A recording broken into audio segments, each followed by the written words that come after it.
Pancasila sebagai dasar dan ideologi negara Indonesia merupakan seperangkat nilai yang menjadi pandangan hidup bagi negara Indonesia.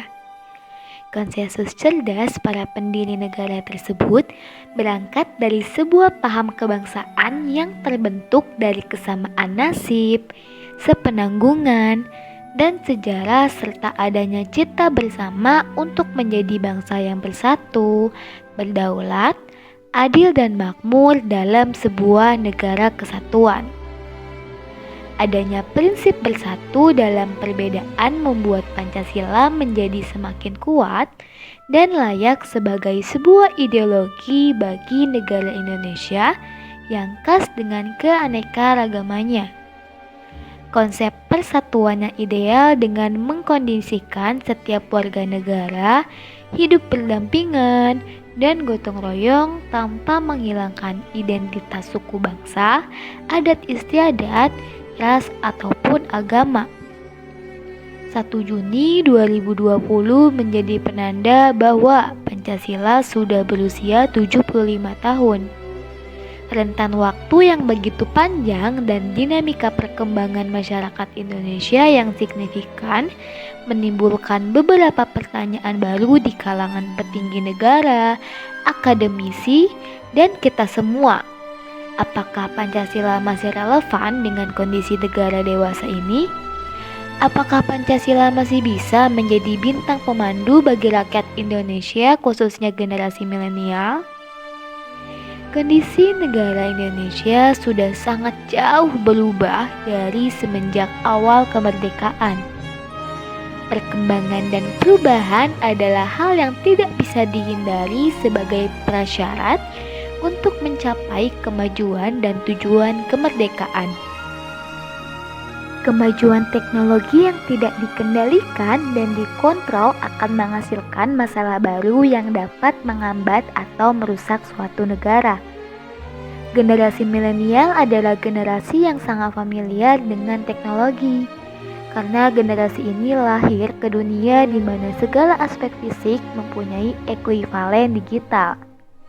Di Indonesia, populasi generasi milenial mencapai 90 juta jiwa.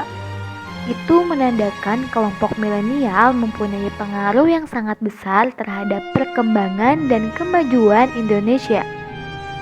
Ditambah dengan jumlah aktivitas warga negara di dunia maya didominasi oleh anak muda milenial. Generasi milenial menjadi penyokong utama peredaran informasi di dunia virtual. Pada waktu yang sama, ancaman bangsa Indonesia terus berkembang di setiap bidang. Bidang ideologi ada ancaman ekstremisme dan paham radikal. Bidang politik ada permasalahan pemilu dan 3 pejabat negara yang terjerat korupsi. Bidang ekonomi ada kesenjangan yang masih tinggi. Bidang sosial budaya ada pengangguran dan kekerasan dalam rumah tangga. Bidang pertahanan dan keamanan ada terorisme, konflik SARA, dan illegal fishing.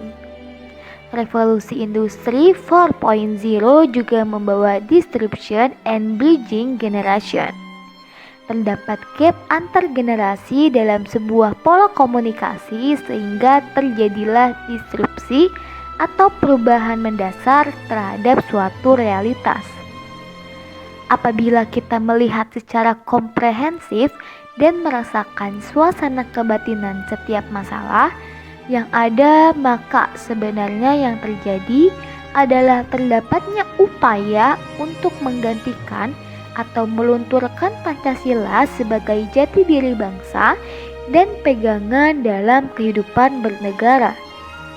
Sehingga internalisasi Pancasila dengan metode yang tepat adalah solusi di tengah krisis nasionalisme yang terjadi saat ini.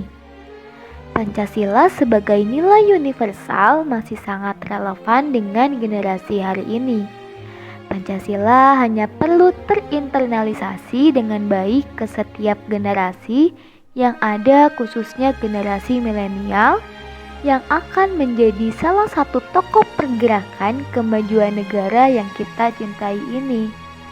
Oleh karena itu, di tengah krisis nasionalisme yang sedang melanda negeri ini, Pancasila adalah cahaya penuntun untuk mengenal kembali jati diri bangsa dan perekat untuk mempersatukan perbedaan.